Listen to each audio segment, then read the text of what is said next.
কারবালার বিষয়টা হলো দুইটা বিষয়। একটা হলো রাজনীতির বিষয়। এখানে ফার্স্ট এটা রাজনীতির একটা বিষয়, 2 নম্বর হচ্ছে এটা আকীদার বিষয়। ভালো করে সব বুঝতে হবে এই জিনিসটা। কারবালাটাকে আমরা আসলে যেভাবে এটাকে আকীদার ফাংশন বানিয়ে ফেলছি, এটা কোনো আকীদার বিষয় না। এখন উভয় পক্ষ মুসলমান ছিল। হ্যাঁ, এটা ছিল একটা রাজনৈতিক বিষয়। এই জায়গাটা থেকে এই জায়গাতে আহলে সুন্নাহ ওয়াল জামাআর সাথে শিয়াদের সাথে পার্থক্য ওই জায়গার মধ্যে। শিয়ারা ইসলামের যে আকীদা, তার মধ্যে ইমামতের যে বিষয়টা, প্রত্যেকটা ওয়ার্ড আমাদের খেয়াল করবেন আপনারা। খেলাফতের যে বিষয়টা, ইমামতের যে বিষয়টা, এটাকে তারা অন্যতম একটা আকীদার বিষয় মনে করে। আমরা কিন্তু এটাকে আকীদার বিষয় ওইভাবে মনে করি না, একবার মৌলিক আকীদার অংশ না। এটা হচ্ছে আকীদার প্রোটেক্টর, আকীদাকে সাপোর্ট দিবে ইমামত, খেলাফত। হ্যাঁ, কিন্তু এটা আমানতু বিল্লাহি ওয়া মালাইকাতিহি ওয়া কুতুবিহি ওয়া রুসুলিহি ওয়াল ইয়াউমিল আখির, ওইরকম কোন খেলাফতটা এটা আকীদার বিষয় না। এটা হচ্ছে একটা ইসলামের নিজাম, ইসলামের একটা সিস্টেম খেলাফত।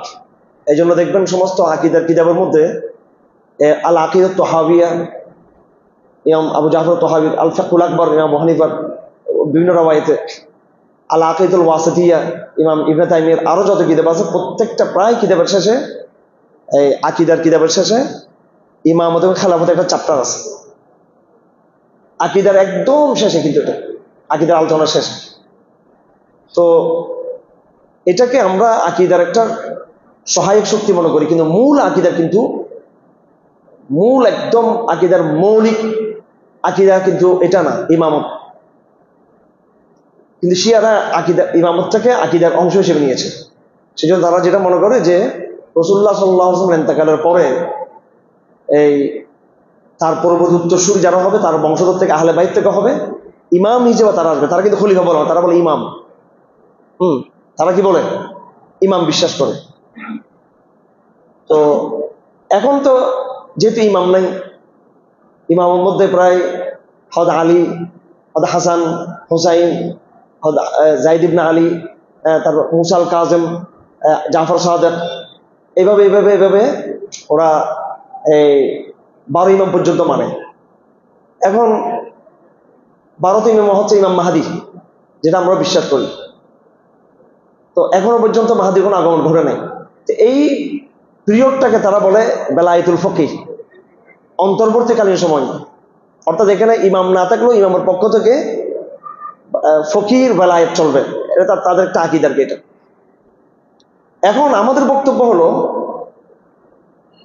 রাসূলুল্লাহ সাল্লাল্লাহু আলাইহি ওয়াসাল্লামের ইন্তেকালের পরে খেলাফতটা যদি আকীদার অংশ হইতো, ইমামতটা যদি একদম আকীদার মৌলিক বিষয় হইতো, অবশ্যই রাসূলুল্লাহ সাল্লাল্লাহু আলাইহি ওয়াসাল্লাম এটা বলে যেতেন যে আমি যেমন রসুল, তোমাদের বিশ্বাস করা যেমন জরুরি, আমি হযরত আবু বকরকে বানিয়ে গেলাম, আমি রসুলের উপর ঈমান আনা যেমন জরুরি, আবু বকরের খেলাফতকেও তোমাদেরকে বিশ্বাস করা এরকম জরুরি, স্পেসিফিক করে দিতেন। ইনি বলছেন, রাসূলুল্লাহ সাল্লাল্লাহু আলাইহি ওয়াসাল্লাম আনুগত্যের কথা বলছেন, আসসাম ওয়া তাআহ করতে বলছেন। একবার জায়গায় জায়গায় জায়গায় জায়গায় আনুগত্য করা, ইমারত, আমিল মুমিনের গুরুত্ব, জমাবদ্ধতার গুরুত্ব, এটা সিস্টেম, এটা ওয়াজিব, এটা ফরজ। ফরজ হওয়া এক জিনিস, ওয়াজিব হওয়া এক জিনিস, আকীদা হওয়া এক জিনিস। শিয়ারা বলছে না, রাসূলুল্লাহর পরে, রাসূলের চলে যাওয়ার পরে ওনার বংশধর থেকে একজন ইমাম হবে, এটা আকীদার অংশ, এটা পার্ট অফ দ্য আকীদা। এই জন্য তারা হাসান হুসাইনের পুরো লড়াইটা, হযরত আলীর সাথে হযরত আয়েশার লড়াই, হযরত আলীর সাথে রাদিয়াল্লাহু তাআলা আনহু আমির মুআবিয়ার লড়াই, এরপরে হযরত হাসান হুসাইনের সাথে অন্যদের যে লড়াই, ইয়াজিদের যে লড়াই, এই পুরো লড়াইটাকে তারা দেখে একটা আকীদার অংশ হিসেবে দেখে। আমরা এটাকে দেখি একটা রাজনৈতিক লড়াই হিসেবে। কি লড়াই হিসেবে? লড়াই হিসেবে।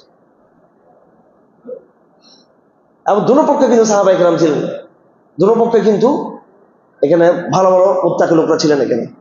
এমনকি ইয়াজিদের নেতৃত্বও কিন্তু সাহাবায়ে কেরাম ছিলেন, কেউ অস্বীকার করতে পারবে না এটা। ইয়াজিদকে নেতা বানানোর পিছনে অনেক সালাফের কিন্তু ওনার সমর্থন ছিল। তো এখন যেটা হয়ে গেছে, একটা হচ্ছে রাজনৈতিক ক্লেশ, আরেকটা হচ্ছে এই মধ্যস্থ যারা রয়েছে, মধ্যখানে সুযোগ সন্ধানী এই ষড়যন্ত্রবাজ, কুচক্রী, মধ্যখানে যারা কুচক্রী, যেমন আব্দুল্লাহ ইবনে সাবা, এই নামটা একটু মনে রাখিয়েন। আব্দুল্লাহ ইবনে সাবা এই কিন্তু ছিল একটা বড় কুচক্রী। সে সাহাবায়ে কেরামদের সংঘাতটাকে, দুদিকের সংঘাত থেকে সে অনেকভাবে সে এটাকে ইহুদি চক্রান্তের মাধ্যমে সে এটাকে একটা ভিন্ন ভিন্ন খাতে সে নিয়ে গেছে। তো কুচক্রীদের কারণে কেন এই কুচক্রী করতে তৈরি হইল?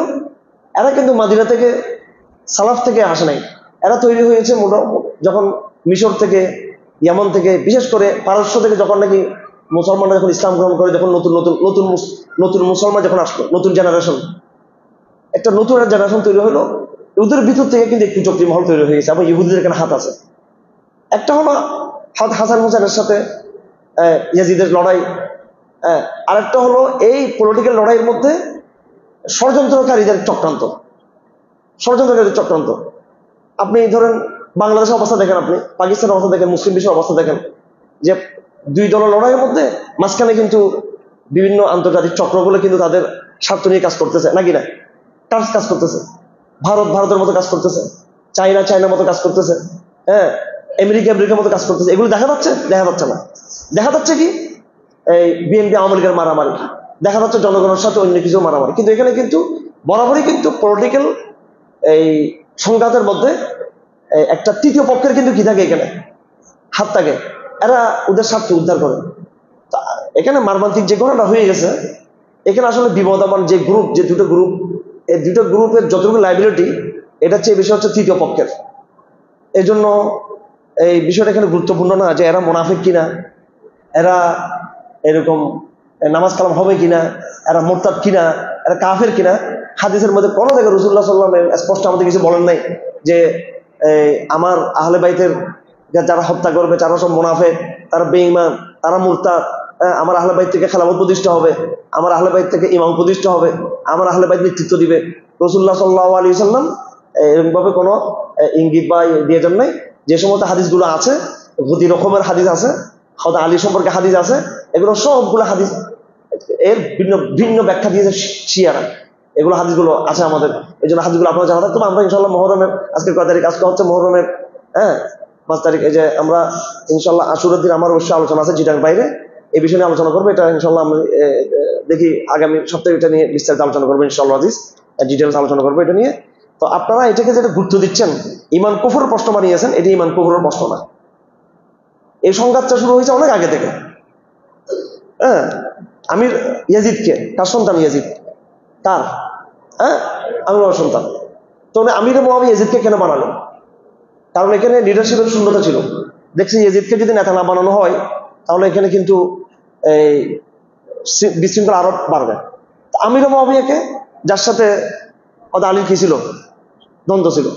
এখন আপনি যদি ইয়াজিদের বাহিনীকে যদি মুনাফিক বানিয়ে ফেলেন, দেখেন আমি বারবার বলছি, তৃতীয় পক্ষ বরাবরই মুনাফিক। তৃতীয় পক্ষ এরা ইহুদিদের এজেন্ট ছিল। তৃতীয় পক্ষ এরা অবশ্যই জাহান্নামে যাবে, এরা অনেক বড় ক্ষতিকারক।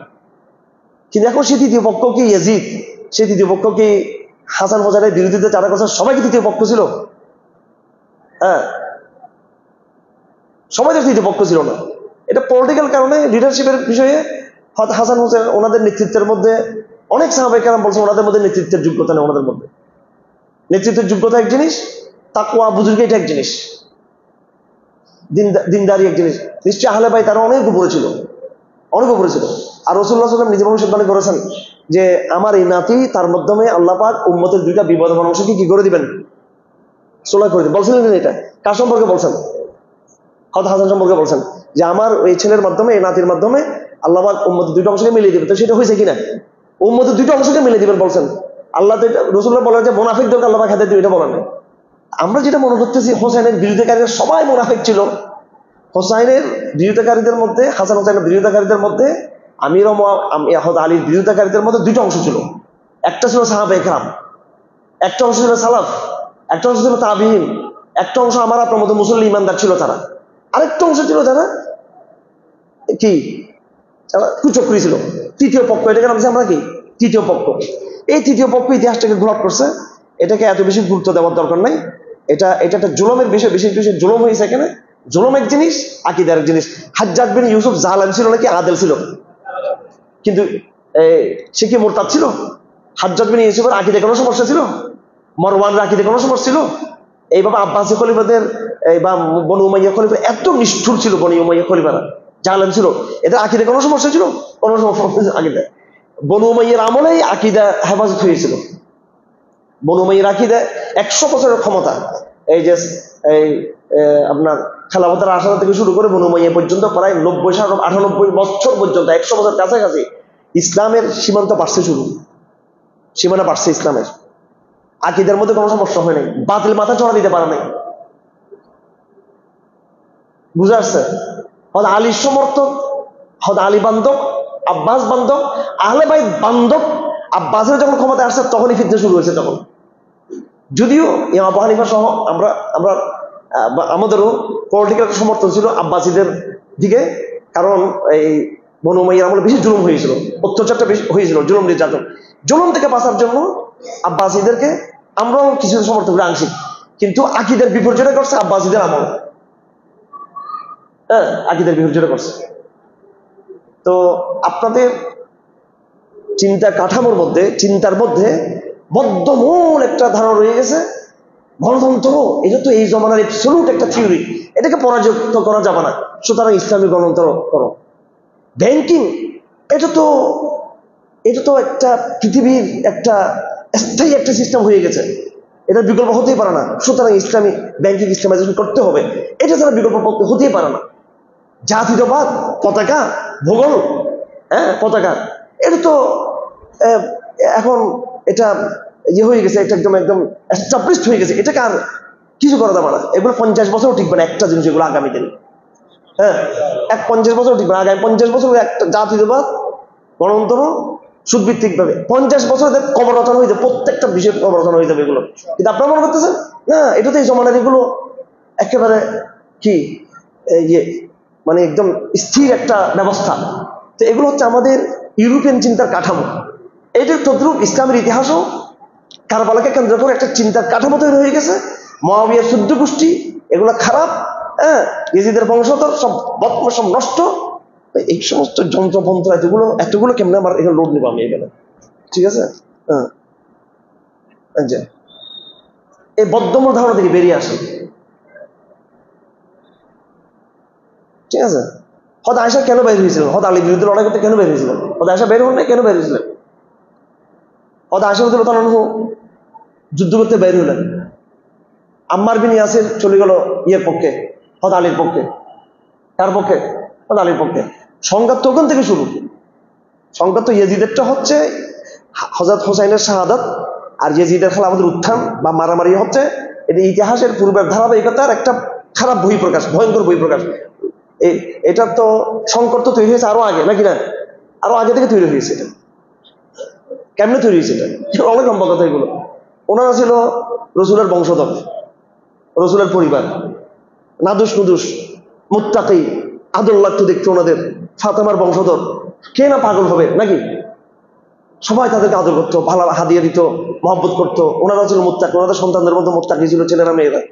তো ওনাদের খানকা হয়ে গেছে, বিরাট হয়ে গেছে ওনাদের একটা সার্কেল তৈরি হয়ে গেছে ওনাদের। হ্যাঁ, ওনাদের সার্কেল তৈরি হয়ে গেছে ওনাদের একটা ফ্যান ফলোয়ার তৈরি হয়েছে ওনাদের। ওনারা কিন্তু করেন নাই, ওনাদের মধ্যে নেতৃত্বের ফাঁস ছিল না। পরে ইসলামে তো বিভিন্ন সময় নেতৃত্বের প্রশ্ন ছিলই, কে নেতা হবে কে নেতা হবে না। হযরত আবু বকরের নেতৃত্ব কি সহজ হয়ে গেছে? বলেন, হযরত আবু বকরের নেতৃত্ব তো সহজে প্রতিষ্ঠা হয়নি। রাসূল তো স্পষ্ট বলে যান নাই, ইঙ্গিত দিয়েছেন। এটা অনেক কষ্ট হয়। হযরত ওমরের অনেক কষ্ট হয়েছে, 24 ঘন্টা সময় লাগছে হযরত আবু বকরকে নেতা বানাইতে। হ্যাঁ, তো নেতৃত্বের সংকট ছিল।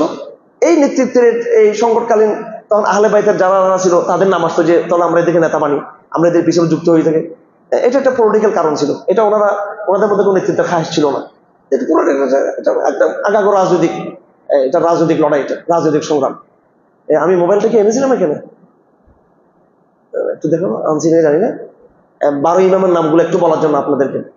এই শিয়াদের যে 12 ইমাম, হযরত আলী, হাসান বিন আলী, হোসেন বিন আলী, আলী বিন হোসাইন, জাইদ ইবনে আলী, মুসা, জাফর সাদেক, মোহাম্মদ বাকের, মুসা আল কাজেম, 6 জন পর্যন্ত, 6-7 জন পর্যন্ত এরা সবাই আহলে সুন্নাহ ওয়াল জামাতের বড় বড় ইমাম ছিল। এরা সবাই আবু হানিফারও উস্তাদ ছিলেন, ওনার সঙ্গী ছিলেন অনেকে, হ্যাঁ, এবং আমাদের ইমাম ছিলেন তারা, এরা সব আহলে সুন্নাত জামার অংশ ছিল। পরবর্তীতে গিয়ে আপনার এই যে পরবর্তীতে গিয়ে এই রাজনৈতিক সংগ্রামটা, রাজনৈতিক লড়াইটা, এটা চলে গেল কিসের মধ্যে চলে গেল? এটা আকীদার বিষয় হয়ে গেল। তখন শত শত বছর হয়ে গেল। এই আব্দুল্লাহ ইবনে সাবার বংশধর, এরপরে পারস থেকে যারা আসছে, পারস্যান থেকে যারা আসছে, মিশরের কিছু কুচক্রী, সবাই মিলে আহলে বাইত থেকে, রাসূলের বংশধর থেকে ইমাম হতে হবে, এটাকে তারা একটা কি বানায় ফেললো? এটাকে তারা আকীদা বানায় ফেললো। কি বানায় ফেললো? এটাকে আকীদা বানায় ফেললো। আর ইতিহাসবিদ যারা ইতিহাস লিখেছে, তারা এই ওই চক্রান্তে পড়ে গেছে, শিয়াদের চক্র বা ইতিহাসবিদদের ভুল চক্রান্তে তারা পড়ে গেছে। আমি এটা বলতেছি না যে এই আমির ও মুআবিয়ার বংশধরদের মধ্যে জুলুম ছিল না, সেটা আমি বলতেছি না। যেদিদের আমলে জুলুম ছিল না সেটা বলতেছি না, কিন্তু তার আকীদার সমস্যা ছিল না, আকীদার মধ্যে সমস্যা। এটা একটা পলিটিক্যাল একটা বিশৃঙ্খলা, পলিটিক্যাল বিশৃঙ্খলা। আপনি দেখেন এই যে হাসান হুসাইনের শাহাদত, এটা বড়, এটা বেশি ভয়ঙ্কর, বেশি হৃদয় বিদারক, নাকি হযরত এই আলীরটা বেশি হৃদয় বিদারক? হ্যাঁ, কারটা হৃদয় বিদারক বলেন না? হোসেনের শাহাদত এটা বেশি হৃদয় বিদারক, নাকি হয়তো আলীরটা বেশি হৃদয় বিদারক? হ্যাঁ, তো ওইটা নিয়ে তো কিন্তু আলী কয় তারিখে শহীদ হয়েছেন বলেন দেখি এখানে? হয়তো আলী, এটা কেউ বলতে পারতেছেন? বাপের গুরুত্ব বেশি না ছেলের গুরুত্ব বেশি? ঠিক আছে, আবার আবার অন্যদিকে নিয়ে না পারে, ঠিক আছে, যাই হোক। এখন এই হদ আলী হদ ছিল, বাপ ছিল, ঠিক আছে, আর উনি তো অবশ্যই, উনি তো রসুলের পক্ষ থেকে ওনার ফজিলত বলে দেওয়া আছে। এটা হযরত আলী শাহাদত উম্মত মনে রাখে নাই। হদ আলীকে যে ইমাম শহীদ করে দেওয়া হলো, হদ আলীর শাহাদত দ্বারা উম্মতের বেশি ক্ষতি হয়েছে নাকি হোসেনের শাহাদত দ্বারা বেশি ক্ষতি হয়েছে উম্মতের? কার দ্বারা ক্ষতি হয়েছে বেশি? আলী কোন তারিখে শহীদ হয়েছে বলেন না? এটা একজনও বলতে পারবেন এখানে? বলতে পারবো। হদ আলীর চেয়ে আরো বেশি ক্ষতি হয়েছে কার শাহাদতের দ্বারাই? ওসমানের। তখন কে প্রশ্ন করতেছে না যে ওসমানের শাহাদতকারীরা মুনাফিক ছিল, কাফের ছিল, ওরা মুরতাদ ছিল, বেঈমান ছিল, কোন জগতের বংশধর ছিল, তার খুনিদের নামও কে মনে রাখে না? তারিখও জানি না আমরা ওসমান কখন শহীদ হবে। ওমর একটা ছিল ইসলামের ইতিহাসে সবচেয়ে মর্ম বেদনাদায়ক হত্যাকাণ্ড। এর চেয়ে মানে রসুলের যাবার পরে, রসুল যতদিন ছিলেন ততদিন পর্যন্ত সবচেয়ে বেদনাদায়ক হত্যাকাণ্ড ছিল হামজা ইবনে আব্দুল মুত্তালিবেরটা। কারটা? হামজা ইবনে আব্দুল মুত্তালিব। যতদিন রাসূলুল্লাহ ছিলেন, রাসূলের ইন্তেকালের পরে সবচেয়ে বেদনাদায়ক হত্যাকাণ্ড কোনটা ছিল আমাদের জন্য? হযরত ওমরের। কয় তারিখ শাহাদাত বরণ করেছে হযরত ওমর? কয় তারিখে? হ্যাঁ, এটা তো কেউ মনে রাখেন না। ওই কারবালাটাই গুরুত্বপূর্ণ হয়ে গেল আমাদের কাছে। এবং কারবালাতে যারা হুসেনকে হত্যা করছে সব কাফের, মুরতাদ, বেঈমান। এটা হুসেন নিজেও তো বলেন এই কথা, হাসানও তো এই কথা বলেন নাই, ওনাদের বংশ ইমাম জাফর সাদিক তো এই কথা বলেন নাই, মোহাম্মদ আল কাজিম তো এই কথা বলেন নাই, মোহাম্মদ আল বাকের এই কথা বলেন নাই। শিয়াদের যে ইমাম, 5 ইমামের কেউ তো তারা ওদেরকে মুরতাদ, বেঈমান, কাফের বলেন নাই। বলছে হুসেনের সন্তানটা বলছে ওদেরকে কাফের বলছে, মুরতাদ বলছে। এটা টোটাল একটা পলিটিক্যাল কি রাজনৈতিক ব্যাপার। এখানে জুলুম ছিল, কি ছিল? নিষ্ঠুরতা ছিল, জুলুম ছিল। জুলুম এক জিনিস, আকীদা আরেক জিনিস। এটা কোনো আকীদার ফাংশন নাই। এখন তো আমারও সবাই ইয়েজিদ বানাই ফেলবে, ইয়েজিদের বংশধর বানাই ফেলবে, ঠিক আছে। ইতিহাসকে দেখবো সালাফের মাপকাঠিতে, ইতিহাসকে দেখবো না আমরা খালাফের মাপকাঠিতে। আমরা ইতিহাসকে দেখবো না, খালাফের মধ্যে বিশেষ করে যারা শিয়াপন্থী, যারা এদের মাপকাঠিতে আমরা দেখবো না। খুব সাবধান থাকতে হবে। হযরত আয়েশা রাদিয়াল্লাহু আনহা যখন সৈন্য নিয়ে বের হলেন আলীর বিরুদ্ধে, হ্যাঁ, আম্মার ইবনে ইয়াসির উনি দাঁড়ালেন ঠিক এইভাবে, এই জায়গায় দাঁড়াইছেন মিম্বরের পাশে। হাসানকে বসাই দিলেন, মিম্বরের মধ্যে বসাই দিলেন। হাসান কিন্তু জুনিয়র, কিন্তু হাসান হোসেন জুনিয়র না, জুনিয়র তো ছোট ছোট। আম্মার ইবনে ইয়াসির তো একেবারে প্রথম মুহাজির সাহাবী, প্রথম একেবারে ইসলামের প্রথম 8-10 জনের মধ্যে একজন। কে? আম্মার ইবনে ইয়াসির। উনি আবার হযরত আলীর পক্ষে। উনি কার পক্ষে? হযরত আয়েশা আবার আলীর বিরুদ্ধে। ওই ফ্যান ফলোয়ার, খানকার সদস্য, ভক্তবৃন্দ, আলীর ছাত্র, আয়েশার ছাত্র, হ্যাঁ, বলছে এরা বলছে এই সংকট আপনি নেতৃত্ব দেন। ওনার ছাত্ররা ওনাকে নিয়ে গেছে। কার? হযরত আয়েশার। আর সাথে তার কি বলতাম, তলহা, জুবাইরের মতো 10 জন যাদের সাক্ষী বলছে এরা বেহেশতে যাবে। কয়জন? এরা তো হযরত আয়েশার পক্ষে ছিল, মুআবিয়ার বিরুদ্ধে ছিল, এরা এই আলীর বিরুদ্ধে ছিল। আবার হযরত আলীর সম্পর্ক সাক্ষী দেওয়া আছে 10 জন। উনি কোথায় যাবে? বেহেশতে যাবে। আবার আলীর বিরুদ্ধে যারা ছিল তারাও তো 10 জন, এই 10 জন কই যাবে? বেহেশতে যাবে।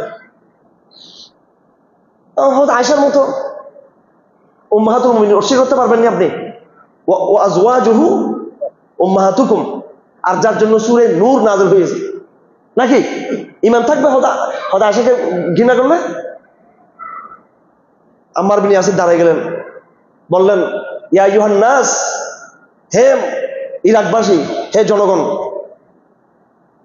হে দেশবাসী, ইন্না আয়েশা রাদিয়াল্লাহু তাআলা আনহা উম্মুকুম ফিদ দুনিয়া ওয়াল আখিরাহ, তোমাদের মা দুনিয়াতে মা আখিরাতের মধ্যে, যাওজু নবিয়্যুকুম ফিদ দুনিয়া ওয়াল আখিরাহ, ইনি তোমাদের নবীর স্ত্রী দুনিয়াতেও এবং কোথায়? আখিরাতে। ওয়াল হাক্কু মা আলিয়্যিন ওয়াল হাক্কু মা হাসান ওয়া হুসাইন, হক হচ্ছে আলীর সাথে। কে ভাষণ দিয়েছে এটা? এটা কি আকীদার বিষয় না, এটা কি পলিটিক্যাল বিষয় বলুন তো? এটা যদি আকীদার বিষয় হইতো, উনি বলতেছেন ইন্নাল হক, হে জাতি, হে ইরাকবাসী, হে আরববাসী, আমি আম্মার ইবনে ইয়াসির, আমি ঘোষণা করতেছি তোমাদের সামনে, আমাদের বিরুদ্ধে দাঁড়িয়ে গেছে তরবারি নিয়ে আমার আম্মা আয়েশা, উনি আমার মা, দুনিয়াতে আমার মা, আখিরাতে আমার মা। দুনিয়াতে তিনি রাসূল স্ত্রী, আখিরাতে তিনি রাসূল স্ত্রী। আমি সাক্ষ্য দিচ্ছি রাসূল স্ত্রী, আখিরাতে উনি হক। ওনা আমরা মার জন্য সব করবান, কিন্তু হক মায়ের সাথে নাই, হক হচ্ছে হাসান হুসাইন, এই পচ্চি ফলের সাথে আছে হক। তো আমার মা মুরতাদ হয়ে গেছে এখন, এটা বলছিল না? ইয়া আইয়ুহান নাস, এই আয়েশা অনেক ভালো একটা মেয়ে ছিল, এই আয়েশা ওনার জন্য সূরা নূরের আয়াত নাযিল হয়েছে, আফসোস আজকে রাসূল দুনিয়াতে চলে গেছে আর আমার মাটা আজকে মুরতাদ হয়ে গেল, নাউযুবিল্লাহ। এটা বলছিল না উনি? এই জন্য এই সমস্ত বিষয়ে কথা বলেন না বেশি, ঠিক আছে? এই কারবালার ইতিহাস নিয়ে কোনো আশুরের সাথে কোনো সম্পর্ক নেই, এটার কোনো সম্পর্ক নেই। এটা কাকতালীয় শব্দ বলা ঠিক না, আল্লাহর হুকুম হয়েছে, এটা হয়ে গেছে এমনি, এটা ঠিক আছে? কারবালা যদি গুরুত্বপূর্ণ হয়ে থাকে, তার চেয়ে বদর দিবস আরো বেশি গুরুত্বপূর্ণ। কারবালা গুরুত্বপূর্ণ হয়ে থাকলে হযরত এই এই আপনার ওমর রাদিয়াল্লাহু আনহু শাহাদাত দিতে আরো বেশি গুরুত্বপূর্ণ, আরো বেশি গুরুত্বপূর্ণ। ইয়েজিদের নামটা মনে রাখলেন, ইয়েজিদ কি নিজের হাতে খুন করছে ওনাকে? কিন্তু ওমরের হত্যাকারীর নামটা কেউ জানান না। বলেন ওমরকে হত্যা কে করছে? তার বাড়ি কোথায় ছিল? ওমরকে ছুরি মেরে দিল, হলো হত্যা করো, শহীদ করে দেবো। ওনার রক্ত পড়তেছে, ট্রিটমেন্টের কাজ হচ্ছে না, দুধ খাওয়াই দিল ডাক্তাররা, দুধগুলো বের হয়ে গেল, দুধ বের হয়ে গেল। পরে যেটা ঘায়ের ডাক্তাররা বলতে পারে ভালো, অপারেশনের জায়গাতে যখন নাকি পানি বের হয়ে যাবে, তাহলে আর বাঁচার উপায় নেই এখানে। সবাই নিশ্চিত হলেন ওমর কি হবে না, আর বাঁচবে না। ওমর জিজ্ঞেস করলেন আমাকে কারা মারলো, কারা আমাকে হত্যা করলো? এরা কি মদিনার কোন লোক, আরবরা কোনো মারছে কিনা আমাকে? সাহাবাদের মধ্যে, তাবিদের মধ্যে বা এরকম কোন সব কেউ কোনো প্রতিশোধ নিল কিনা? বলে না, মারছে যে বদমাইশ আবু লুলু মারছে আপনাকে। কোথায় সে ফারাস? ওমর বললেন আল উল্লুজ কাতালুনি, গালি একটা গালি, আল উল্লুজ কাতালুনি, যে আল্লু এরা আমাকে হত্যা করেছে। আমি জানি যে আরবরা আমাকে মারবে না, মদিনার লোক আমাকে মারবে না, মক্কার লোক আমাকে মারবে না, সাহাবার আমাকে মারবে না, তাবির আমাকে মারবে না। এই যে অনারব, এই নতুন ইসলামে যারা আসছে এরা আমাকে কি করছে? হত্যা করছে। এই যে জেনারেশন একটা আসলো নতুন ইসলামের দিকে, এরাই ওমরকে হত্যা করলো, এরাই চক্রান্ত করলো উসমানকে হত্যা করার পিছনে, এরাই চক্রান্ত করলো আলীকে হত্যার পিছনে, এরাই চক্রান্ত করছে হোসেনকে হত্যার পিছনে।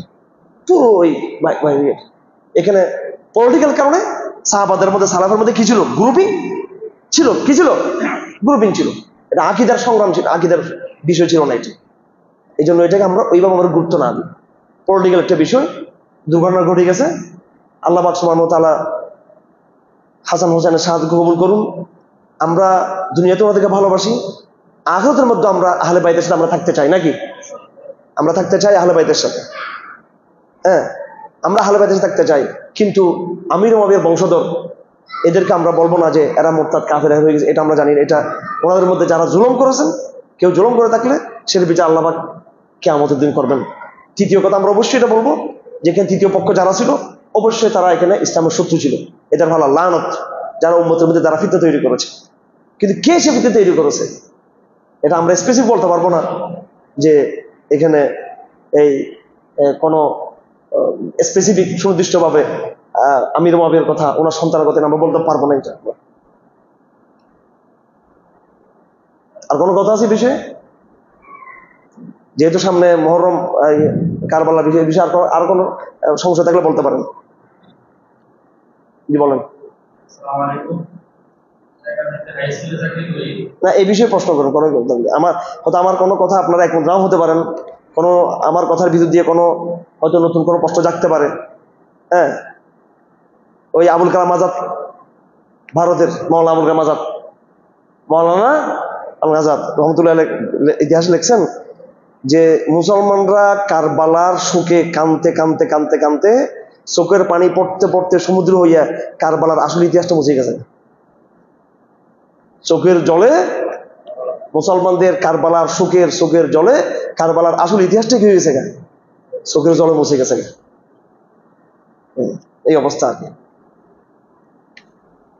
তাহলে ঠিক আছে, এই বিষয়ে আর কোনো প্রশ্ন নেই আপনাদের? না, হ্যাঁ, কি ভিতরে গালালি করতেছে? ভিতরে এই জিদি মার্কার কথাবার্তা শুনলাম আজকে। শত শত বছর, হাজার বছর, শত বছর এটা নিয়ে উম্মতের মধ্যে কোনো কি ছিল না, আলাপ। কারবালা একটা নর্মাল একটা ঘটনা ছিল। হঠাৎ করে শিয়াদের যখন উত্থান হইলো, হঠাৎ করে কি হয়ে গেল, কারবালার এই শুরু। ঠিক আছে, আবার এদের মোকাবেলা এই করতে গিয়ে আবার খারজিদের একটা গ্রুপ তৈরি হলো। তখনই তৈরি হয়েছে কাদের গ্রুপ? খারজি। খারজি আর শিয়ার হচ্ছে দুই প্রান্তিকতা। হ্যাঁ, খারজিরা তো বলতে চাই যে ইমামত খেলাফত এটা কোনো বিষয়ই না, এটা ইসলামের কোনো বিধানই না। এটা ওরা বলে খেলাফত ইমামত এটা সুন্নত মুস্তাহাব টাইপের একটা কাজ। আর শিয়ারা বলে যে না, ইমামত খেলাফত এটা ইসলামের মূল স্তম্ভ। এটা আহলে সুন্নাত ওয়াল জামাত বলে মাঝামাঝি। এটা আকীদা না, কিন্তু এটা আকীদার চেয়ে কিনা কম না। এটা গুরুত্বপূর্ণ একটা বিষয়।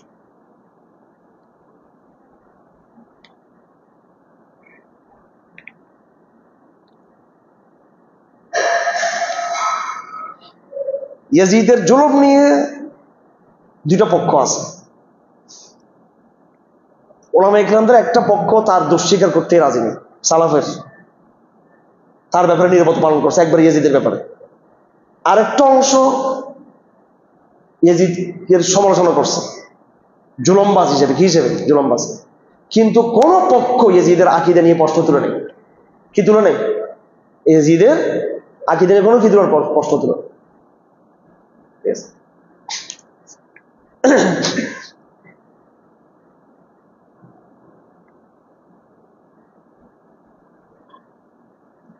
হ্যাঁ, আমাদের অন্তরের গভীর ভালোবাসা অবশ্যই কার পক্ষে থাকবে? কার পক্ষে? আহলে বাইতের পক্ষে। এটা এটা এটা এটা ওদের ভালোবাসাটা আকীদার অংশ। ওদের কি ভাষা? আল্লাহুম্মা সাল্লি আলা মুহাম্মাদ ওয়া আলা আলি মুহাম্মাদ কামা সাল্লাইতা আলা ইব্রাহিম ওয়া আলা আলি ইব্রাহিম। এটা ওদের ভালোবাসা আমাদের আকীদার অংশ। এটা মুহাব্বত, এটা ঈমানের আলামত। রাসূলের বংশধরকে ভালোবাসা, হযরত ফাতেমাকে ভালোবাসা, আলীকে ভালোবাসা, সন্তানদেরকে ভালোবাসা। তারা যদি বংশধরকে ভালোবাসে, এটা এক জিনিস। বাকি এটা তাদের নেতৃত্ব মানা, এটা কোনো আকীদার অংশ না। তাদের ভালোবাসাটা হচ্ছে এটা দায়িত্ব আমাদের। কি? তাদের মহব্বত, তাদের ভালোবাসা। আমি নিজেও তো আহলে বাইতের সাথে একটা গবেষণামূলক সম্পর্ক করে আমি আল্লাহর কাছে একটা সুপারিশের ব্যবস্থা করেছি। এটা হলো, এটা একটা মানে আল্লাহর কাছে একটা পার পাওয়ার জন্য একটা শাফাআতের উসিলা হিসেবে আমি হযরত ফাতেমার একটা কথা বলে ফেলি আপনাদেরকে। এটা বলতাম না আসলে। আমি ছোটবেলায় এই মসজিদের যেখানে হাউস আছে, এখানে আমি সরাসরি আমি হযরত ফাতেমাকে স্বপ্ন দেখছি। আমি এটা উনি ছোট ছিল ওর কথা বললাম, কিন্তু আমি রাসূল সাল্লাল্লাহু স্বপ্ন দেখছি। আমি রাসূল ইসলামের একবারে মানে ঘাড়ের যে মোহর, ওইটাও দেখছি। আমি ওনার সাথে হযরত ফাতেমা দাঁড়িয়ে আছে। ছোটবেলা থেকে ওনার হযরত ফাতেমার প্রতি আমার একটা মানে বোন হিসেবে মানে একটা মানে ওনার প্রতি একটা আমার একটা তখন একটা ওনার প্রতি একটা আমার মারাত্মক দুর্বলতা কাজ করে। কিন্তু এটা সবার থাকতে হবে, এটা নাকি কলজের টুকরা রসুল্লাহ নাকি? রসুল্লাহ এন্তাকালের সময় কি বলে গেলেন? এক ফিস করলো ফাতেমার সাথে কানে, ফাতেমা কান্না করে দিলেন। আবার ডাকলেন, আবার ফিস করলো রসুল্লাহ। একবার বাবা কন্যার অন্তরঙ্গ মুহূর্ত, মৃত্যুর আগে। কেমন সেন্সিটিভ মুহূর্ত না এটা, নাকি? তো বাবা আর মেয়ের খুব পার্সোনাল কথাবার্তার মধ্যে রসুল্লাহ ইন্তেকাল করবেন, কানে ফিস কি করলো, ফাতেমা কান্না করে দিলেন। এরপর আবার দ্বিতীয়বার দেখে ফিস করলেন, ফাতেমা হেসে দিলেন।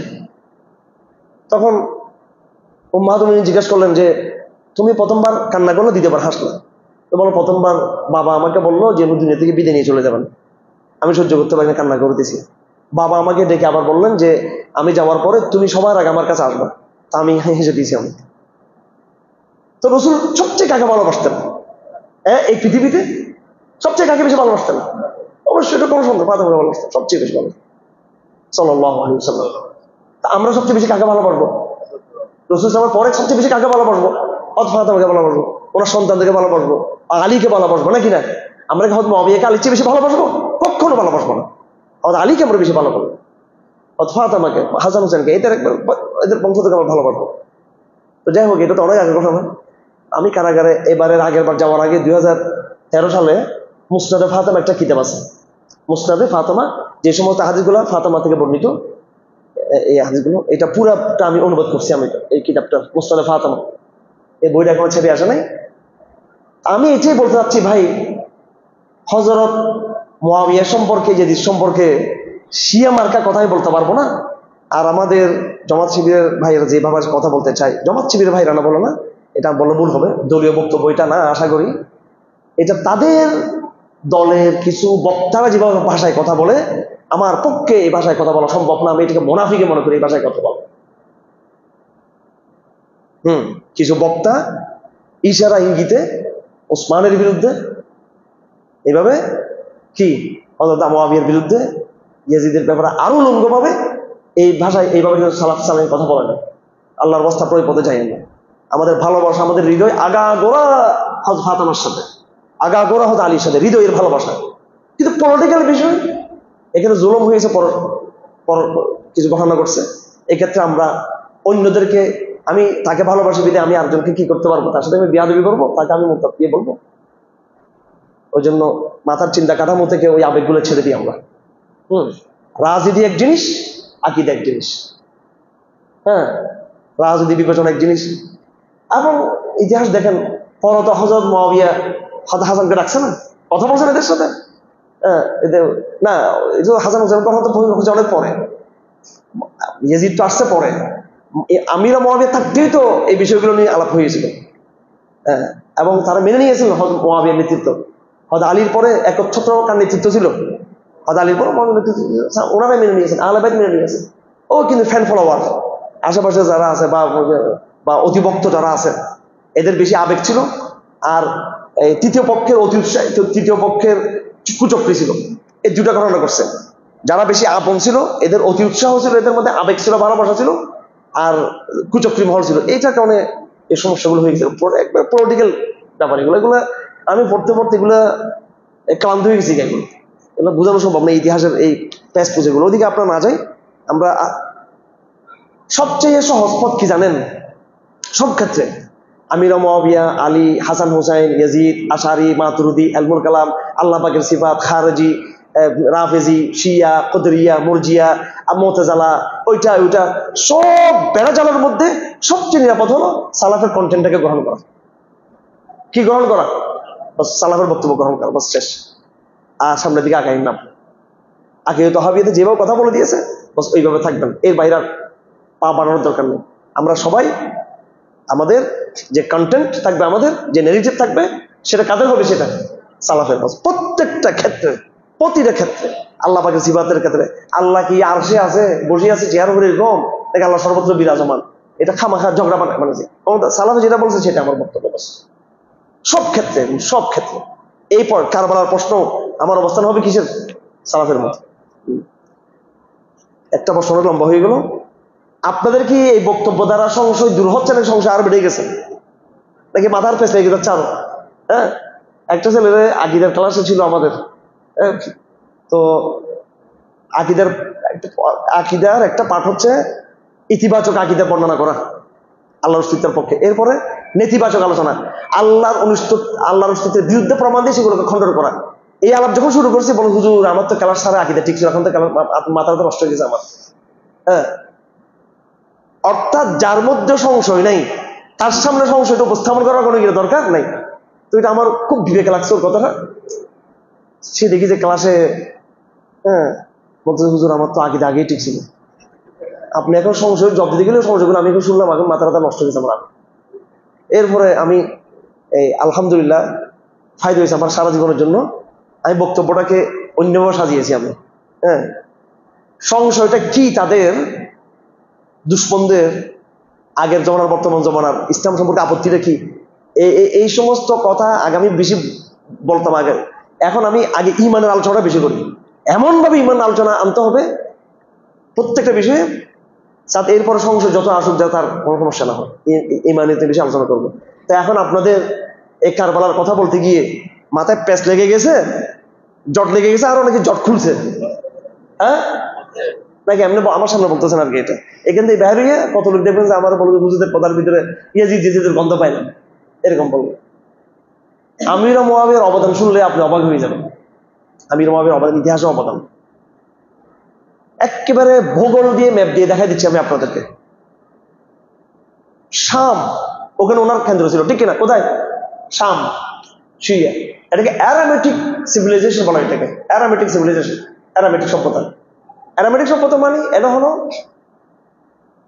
বৃহত্তর রোমান যে সাম্রাজ্য, তাদের সীমান্ত এলাকা। কোনটা?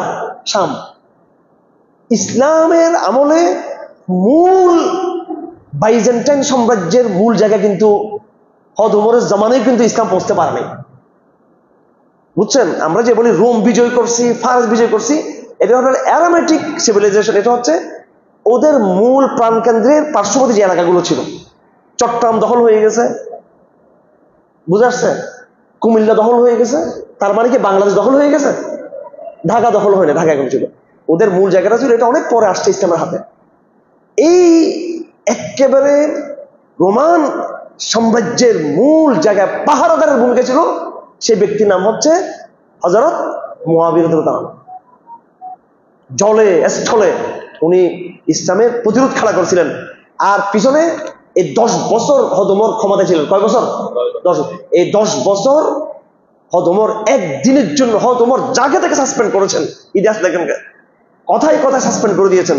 মিশরের গভর্নরকে সাসপেন্ড করে দিয়েছেন, ইয়েমেনের গভর্নরকে সাসপেন্ড করেছেন, এই যে ইরাকের গভর্নরকে দফায় দফায় দফায় দফায় সাসপেন্ড করেছেন।